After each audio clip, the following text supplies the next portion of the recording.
فکر معاش کی وجہ سے آپ نوکری تو کر لیں گے لیکن جو آپ کے دل کی خواہش ہے وہ پوری نہیں ہوگی. تو انسان کو اپنا دل کی جو بات ہے نا، آواز ہے، اس پر توجہ دینی چاہیے کہ جیسے میں نے پہلے کہا کہ زندگی ایک ہی دفعہ ملنی ہے، تو آپ کو وہ کام کرنا چاہیے جو آپ کو اچھا لگتا ہے. تو جو کام آپ کو اچھا لگتا ہے وہ جب آپ کریں گے نا، تو پھر آپ کو بے پناہ خوشی مسرت بھی ہوگی اور وہ کام خوبصورت بھی ہوگا. تو یہ ہے وہ پس منظر جس کے مجھے یہ کام حکومت کے ایوان اور جو اقتدار کی جو بھول بھلیاں ہیں ان سے نکل کر غریبوں کی بستیوں میں، کھیتوں کھلیانوں میں، ٹوٹی پھوٹی جو خستہ حال گھروں میں غریبوں کے پاس جانا چاہیے، اور میں ان کے ساتھ ان کے دکھ درد بانٹ سکتا ہوں، تو میں شاید زیادہ ایک جو خوشی کی اور خوشگوار زندگی گزار سکا. تو یہ تھا میرا بنیادی ڈائلیما کہ میں نے ایک اچھی ملازمت چھوڑ کر اس راستے پہ چلنے کی کا فیصلہ کیا جس کی منزل مجھے اس وقت علم نہیں تھی. سر اب یہ خوبصورت گفتگو، آپ کے خوبصورت جذبات کو سننے کے بعد میں چاہوں گا ایک بات آپ سے پوچھنا کہ جب سے حکومت نے کام شروع کیا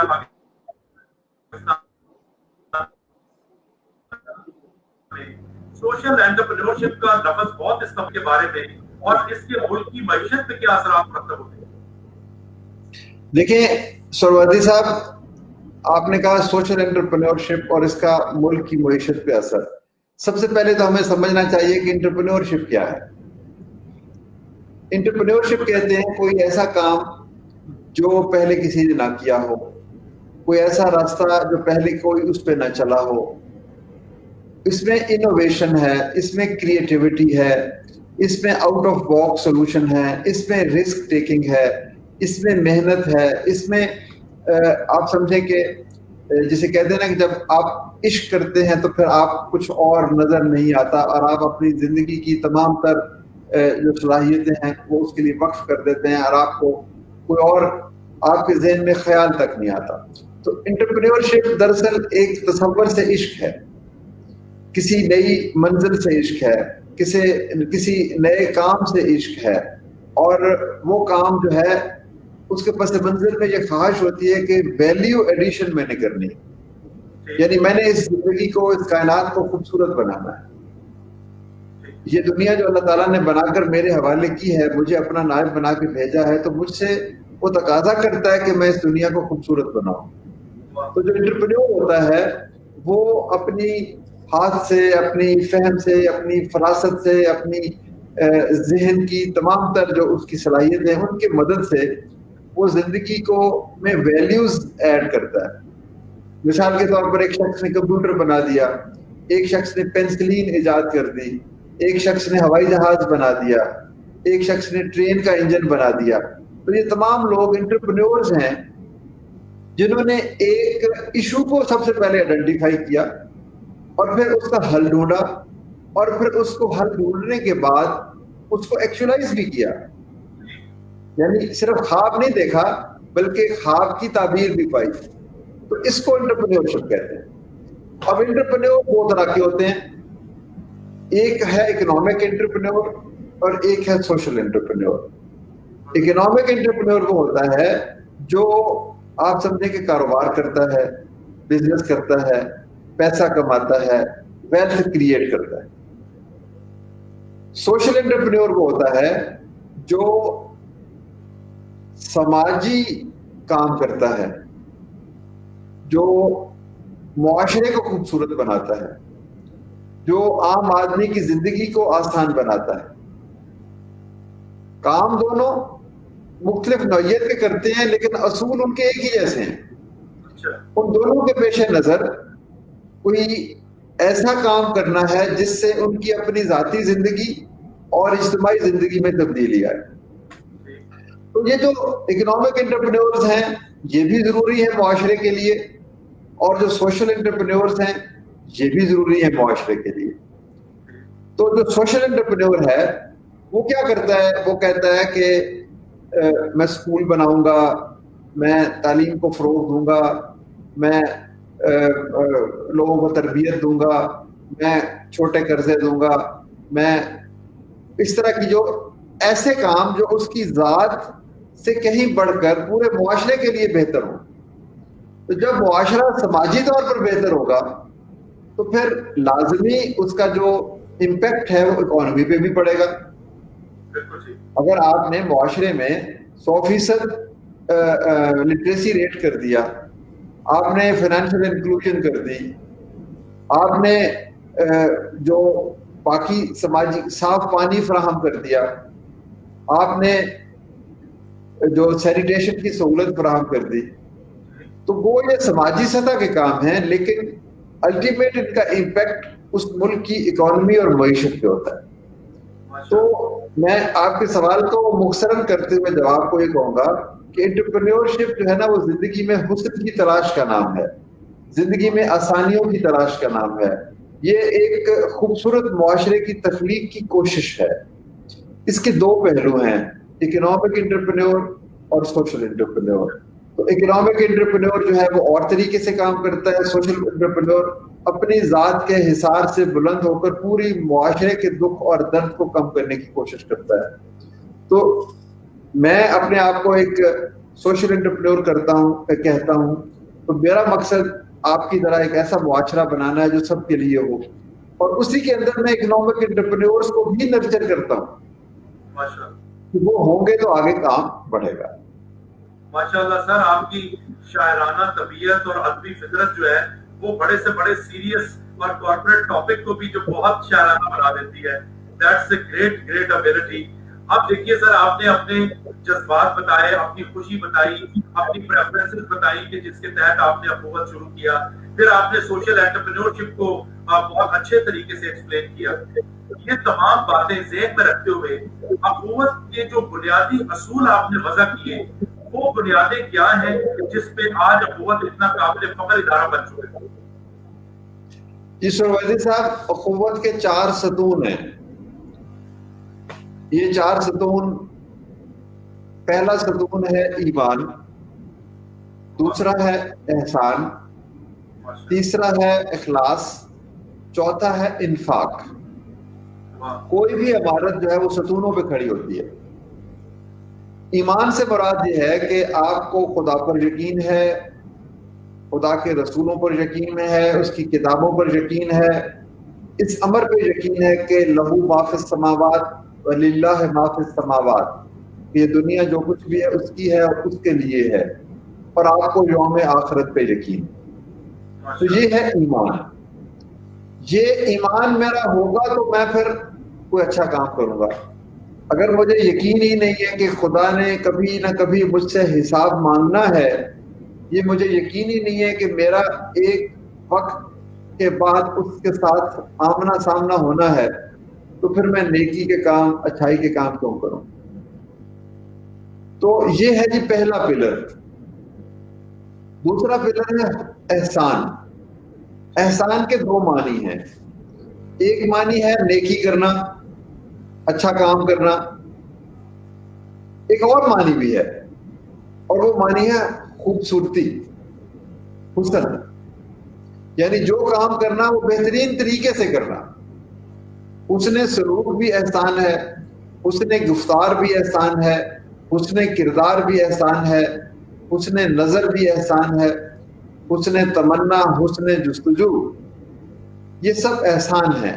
یعنی نیکی کرنا اور بہترین انداز میں نیکی کرنا.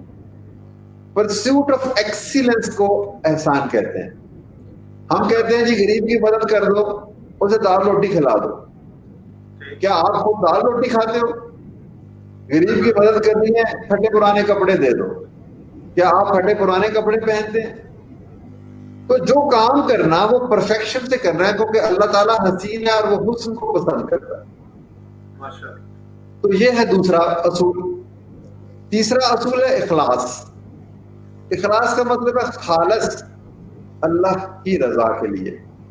میں اچھا کام کر رہا ہوں، آپ اچھا کام کر رہے ہیں، شہرت کے لیے کر رہے ہیں، دولت کے لیے کر رہے ہیں، اقتدار کے لیے کر رہے ہیں، مال و اسباب کے لیے کر رہے ہیں، یا خالصتاً اللہ کی رضا کے لیے کر رہے ہیں. تو اگر ہمارے کام کے پس منظر میں خالصتاً اللہ کی خوشنودی اور رضا کا پہلو نہیں ہے تو پھر وہ کام اچھا کام میرے نزدیک وہ نہیں ہے. چوتھا پلر ہے انفاق. ينفقون, آپ نے قرآن پاک کی ابتدائی آیات پڑھی ہیں نا کہ لا ریب فی ھدی للمتقین الذین یؤمنون بالغیب ویقیمون الصلاۃ ومما رزقناہم ینفقون. یہ انفاق کا معنی ہے اللہ کے راستے میں مال و دولت قربان کرنا, یعنی جو کچھ ہمیں ملا اس میں سے ہم اللہ کے راستے میں دیں, یہ انفاق ہے. یہ چار چیزیں ہیں تو پھر آپ اخوت جیسا, اخوت کا کام یا اخوت جیسا کوئی اور کام کریں. دیکھیں نا, آپ نیکی کا کام کیوں, آپ شوکت خانم اسپتال کیوں بنائیں گے, آپ انڈس اسپتال کیوں بنائیں گے, آپ سیلانی ٹرسٹ کیوں بنائیں گے, آپ یہ اخوت یونیورسٹی کیوں بنائیں گے؟ اس کے پس منظر میں یہ چار اصول ہیں. آپ کا ایمان ہوگا, آپ احسان کرنا چاہیں گے, آپ خالصتاً اللہ کی رضا کا حصول چاہیں گے, اور پھر اللہ کے لیے دینا چاہیں گے. تو یہ چار اصول مل کے ڈھلتے ہیں اخوت میں. اب آپ دیکھیں گے چاروں اصول جو ہیں الف سے شروع ہوتے ہیں.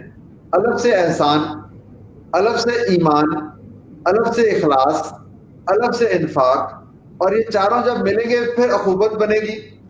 کیونکہ ہم اخوت میں ان کی طاقت, ان اصولوں سے طاقت لیں گے, اور پھر اخوت کا الٹیمیٹ آبجیکٹو الف سے اللہ بنے گا کہ اس کی رضا کے لیے ہم یہ کام کریں گے.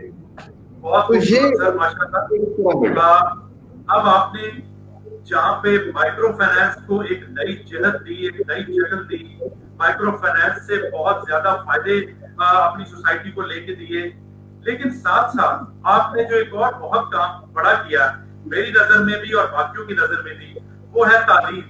اخوت یونیورسٹی کا قیام بہت خوبصورت منصوبہ ہے. اس کے پیچھے آپ کا کیا جذبہ تھا اور اس کی بنیادیں آپ نے کیسے رکھی؟ سروردی صاحب, جب ہم نے قرضے دے دیے تو ہمیں محسوس ہوا کہ یہ تو آگ بجھانے کا کام ہے. یعنی کسی گھر میں محلے میں آگ لگ گئی, فائر بریگیڈ چلا گیا, آگ بجھا دی. آپ نے بس 30,000 40,000 50,000 روپے کسی کو دے دیے, اس نے دکان بنا لی, کاروبار کر لیا, اور وہ کھانے پینے لگ پڑا. یہ تو آگ بجھانے کا کام ہے. اصل ملک کی, قوم کی, معاشرے کی تعمیر جو ہے اس کے لیے تعلیم چاہیے. قوموں کا مقدر تعلیم سے بدلتا ہے, انٹرپرینورشپ تعلیم سے ہوتی ہے, نئی دنیا کی تخلیق تعلیم سے ہوتی ہے, انسان فضاؤں پہ کمند تعلیم سے ڈالتا ہے, سورج کی روشنی اور چاند کی چاندنی تسخیر کہاں سے ہوتی ہے؟ تعلیم سے. پہاڑوں کی بلندیاں سر ہوتی ہیں تعلیم سے, سمندروں کی تہ میں انسان پہنچتا ہے تو تعلیم سے, بیماریاں ختم ہوتی ہیں تو تعلیم سے, ذہن کے اندھیرے دور ہوتے ہیں تو تعلیم سے. تو ہم نے کہا کہ اب یہ آگ بجھانے کے بعد ہمیں معاشرے کی تعمیر کے لیے اب تعلیم کی طرف آنا چاہیے. اب المیہ یہ ہے کہ ہر آدمی اعلیٰ تعلیم حاصل نہیں کر سکتا. میں اکثر کہتا ہوں کہ جس ماں کے پاس زیور ہے وہ زیور دے کے اپنے بچے کو پڑھاتی ہے, جس کے پاس زیور نہیں ہے اس کا بچہ کیسے پڑھے گا؟ بالکل صحیح. تو ہم نے کہا کہ ایک ایسا ادارہ بنائیں جس میں الٹ کام کریں. میں نے آپ کو شروع میں کہا تھا کہ انٹرپرینیور جو ہوتا ہے وہ الٹے کام کرتا ہے جو کسی نے اور نہیں کیے. وہ کہتا ہے میں پرندے کی طرح ہوا میں اڑوں گا, اور پھر وہ جہاز بناتا ہے. وہ کہتا ہے میں مچھلی کی طرح پانی میں تیروں گا, اور وہ آبدوز بناتا ہے. تو ہم نے کہا کہ الٹ کام کیا ہے کہ آج کل لوگ کہتے ہیں کہ 10 لاکھ روپے جمع کراؤ اور پھر کمرہ جماعت میں چلے جاؤ کسی یونیورسٹی میں. تو ہم کہیں گے کہ ہم ایسا ایک ادارہ بنائیں جس میں ہم یہ کہیں کہ پہلے کمرہ جماعت میں جاؤ اور 10 سال کے بعد فیس دے دینا. یعنی پہلے فیس لے رہے ہیں, ہم کہتے ہیں بعد میں فیس دے دو. تو اس تصور کے تحت ہم نے ایک کالج بنا لیا, ایک انسٹیٹیوٹ بنا لیا, آہستہ آہستہ آپ کی محبت، آپ کی دعا اور آپ کی رفاقت سے انشاءاللہ تعالی ہم یونیورسٹی بھی بنائیں گے. اس وقت 700-800 بچہ پڑھ رہا ہے پورے پاکستان سے. 15% بچہ ہر صوبے سے آ رہا ہے. سیاچین سے بھی بچہ ہے، گلگت سے بھی بچہ ہے، اسکردو سے بھی بچہ ہے، پھر ادھر لورالائی سے بھی بچہ ہے، سکھر اور حیدرآباد سے بھی بچہ ہے، راجن پور سے بھی بچہ ہے، بنو سے اور سوات سے بھی بچہ ہے. تو ہم نے ایک چھوٹا سا پاکستان بنایا ہے جس میں یہ بچے آتے ہیں، پڑھتے ہیں اور ان سے فیس لے لی جاتی ہے. ہم کہتے ہیں کہ علم کا سودا نہیں ہو سکتا، علم قابل فروخت شے نہیں ہے، علم تو پیغمبروں کا ورثہ ہے، علم تو صوفیوں، درویشوں اور بزرگوں کی دین ہے. ہم نے اس کے دام لگا دیے جس کی وجہ سے علم رسوا ہو گیا اور ہم بھی رسوا ہو گئے. تو جناب یہ جس طرح قرضہ ہم دیتے ہیں بغیر سود کے، اسی طرح اخوت یونیورسٹی کا تصور یہ ہے کہ ہم بغیر فیس کے تعلیم دیتے ہیں تاکہ معاشرہ تعمیر ہو. بہت قابل فخر باتیں آپ کی. اب چونکہ بات ہو رہی ہے یونیورسٹیز کی، کالجز کی اور تعلیم کی، دنیا کا ایک بہت ہی قابل فخر ادارہ ہے ہارورڈ یونیورسٹی. ہارورڈ یونیورسٹی نے اخوت پہ بھی کوئی ریسرچ کی اور کیس وغیرہ تیار کیے، کیس سٹڈیز بنائی. اس پہ اگر آپ ہمیں کچھ بتائیں تو ہمیں بہت خوشی ہوگی. دیکھیں دنیا کی جو بڑی بڑی یونیورسٹیز ہیں وہاں پر کھوج لگائی جاتی ہے، جستجو کی جاتی ہے. وہ یہ نہیں کہتے کہ ہم بڑے عالم فاضل ہیں، وہ ڈھونڈتے ہیں کہ کوئی اچھی چیز ہمیں نظر آئے. تو وہاں مجھے انہوں نے دعوت دی تو میں وہاں چلا گیا. میں نے جا کے کہا کہ جی ہم پاکستان میں الٹی دماغ کے لوگ ہیں اور الٹے کام کرتے ہیں. انہوں نے کہا جی کیا الٹا کام کرتے ہیں؟ میں نے کہا جی ہم قرضہ دیتے ہیں اور سود نہیں لیتے. وہ کہتے ہیں یہ تو ممکن نہیں ہے. پھر انہوں نے کہا اور کیا الٹے کام کرتے ہیں؟ میں نے کہا جی ہم یونیورسٹی میں بچوں کو پڑھاتے ہیں اور فیس نہیں لیتے. تو وہ تو انہوں نے کہا جی ہم تو مانیں گے نہیں اس بات کو، یہ تو ہو نہیں سکتا. تو میں نے کہا جی آپ پاکستان آ جائیں، آپ کو ہم دکھا دیں گے. اب دیکھیں ان کی جستجو، انہوں نے کہا کہ ہاں نہ ہم آپ کی بات کو رد کرتے ہیں نہ ہم آپ کی بات کو تسلیم کرتے ہیں جب تک ہم اپنی آنکھوں سے نہیں دیکھیں. تو وہ پاکستان ان کے لوگ آ گئے اور جب ہم نے ان کو یہ منظر دکھایا کہ قرضہ بغیر سود کے اور مسجد میں اور چرچ میں اور مندر میں اور لوگوں سے محبت اور مواقعات مدینہ کی عملی تصویر، تو وہ ہکا بکا رہ گئے. پھر جب ہم نے ان کو بچوں سے ملایا، یونیورسٹی دکھائی اور ان کو بتایا کہ لوگوں نے 1,000 روپے کی ایک اینٹ خرید کے یہ کروڑوں روپے دیے ہیں اور یہ یونیورسٹی آپ کے سامنے ہے، تو پھر بھی وہ حیران رہ گئے.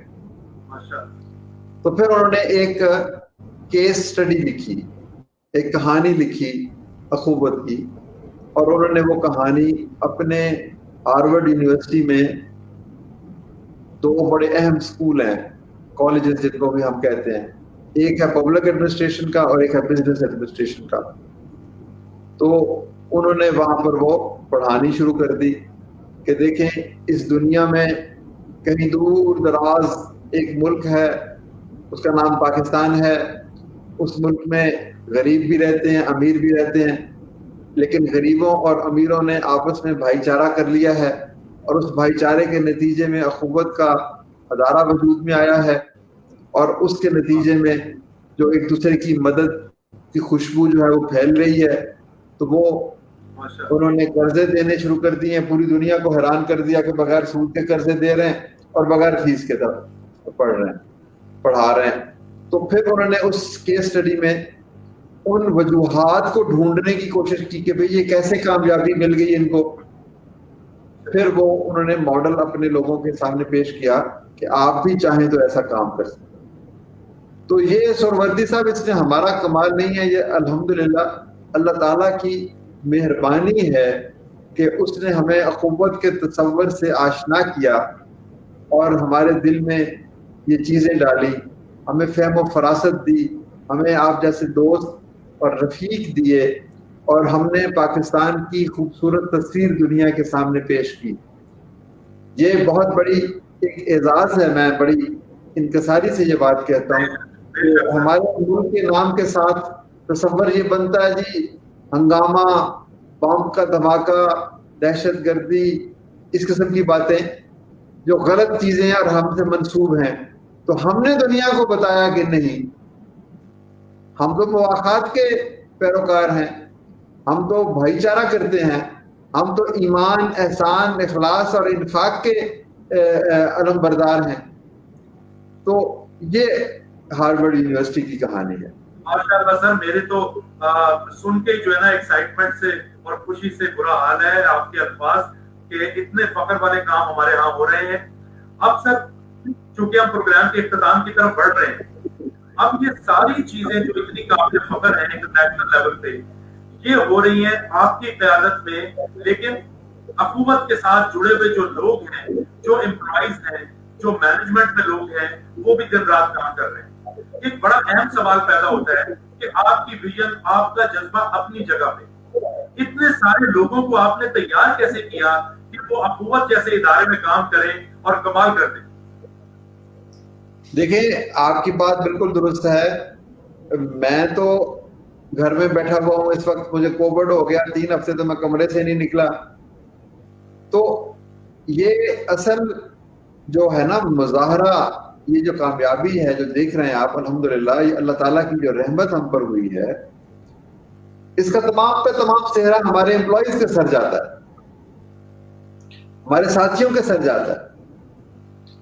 تو اب آپ کا سوال یہ ہے کہ یہ کیسے ہم نے ان کو تیار کیا؟ مطلب آپ نے ماحول کیسا رکھا ہے، ان کی گرومنگ کیسے کرتے ہیں؟ جی میں عرض کرتا ہوں نا کہ لیڈرشپ کا سب سے بڑا چیلنج یہ ہوتا ہے کہ جو لیڈر کیا کام کرتا ہے، لیڈر ایک خواب دیکھتا ہے اور پھر اس خواب کی تعبیر پاتا ہے. بس یہ 2 کام کرتا ہے لیڈر. حکومت ایک خواب تھی اور پھر اس خواب کی تعبیر کے لیے ہم نے اپنی تمام تر محنتیں اور صلاحیتیں صرف کر دی. 2 کام ہی ہوئے نا جی، ایک خواب دیکھنا یعنی ویژن رکھنا اور پھر اس ویژن کو ایکچولائز کرنا. لیڈر کا ایک اور کام بھی ہے کہ وہ اس خواب کو ٹرانسفر کیسے کرتا ہے، اپنے ویژن کو آگے کیسے بڑھاتا ہے، اپنے ساتھیوں کو وہ خواب کیسے دیتا ہے، جس آگ میں وہ جل رہا ہے اپنے ساتھیوں کے سینے میں وہ آگ کیسے روشن کرتا ہے. وہ خود بے چین ہے، خود بے قرار ہے، خود جنون اسے لاحق ہے، خود پاگل ہے، خود وہ عشق کے راستوں کا مسافر ہے. تو یہ ساری کی ساری کیفیت اس نے اگر آگے نہیں پہنچائی اپنے ساتھیوں میں تو پھر وہ کامیاب نہیں ہوا. تو جناب اب یہ اگلا سوال ہے کہ وہ کیسے پہنچائی جائے گی. اس کے لیے رول ماڈل بننا پڑتا ہے. آپ کہتے ہیں نا امانت، دیانت، صداقت، سچائی، محنت، تو خود یہ خوبیاں پہلے کر کے دکھانا پڑتی ہیں. ایسے تو نہیں ہے نا کہ میں اپنے لیے کچھ اور آپ کے لیے کچھ اور چاہوں. جو سپہ سالار ہے اس کو اگلی صف میں کھڑے ہو کے لڑنا پڑتا ہے. تو یہ رول ماڈلنگ ہے، یہ موٹیویشن ہے، یہ ٹرانسپیرنسی ہے، یہ اکاؤنٹیبلٹی ہے، یہ سسٹمز کریٹ کرنا ہے، یہ ٹیکنالوجی کو استعمال کرنا ہے، یہ اپنے حصے کی کامیابی کسی اور کے نام لکھنے کا نام ہے. تو یہ مختلف طریقے ہیں جس سے آپ لوگوں کو اچھے لوگ ڈھونڈتے ہیں، ان کی تربیت کرتے ہیں، ان کو سکھاتے ہیں، رول ماڈل بنتے ہیں، اور پھر ان بچوں کی بھی ایک اپنی ویژن ہے. دیکھیں آپ کی ویژن وہ ہونی چاہیے جو ہر شخص کے دل میں اتر جائے. تو جو میں نے آپ کو چاروں اصول بتائے، ایمان، احسان، اخلاص، انفاق، یہ آپ کے بھی تو اصول ہیں.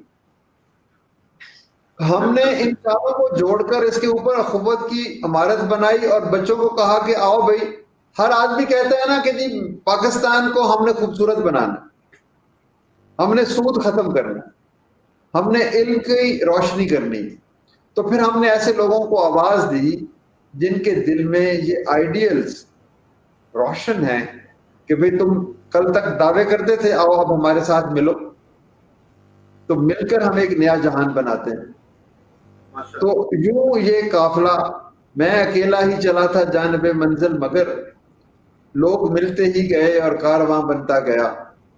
بہت تو خوبصورت سر، بہت خوبصورت. یہ ایک جو نعرہ بلند ہوا مواخات کا، بھائی چارے کا، ایثار کا، قربانی کا، یہ نعرہ ہر شخص کے دل میں پہلے سے موجود ہے.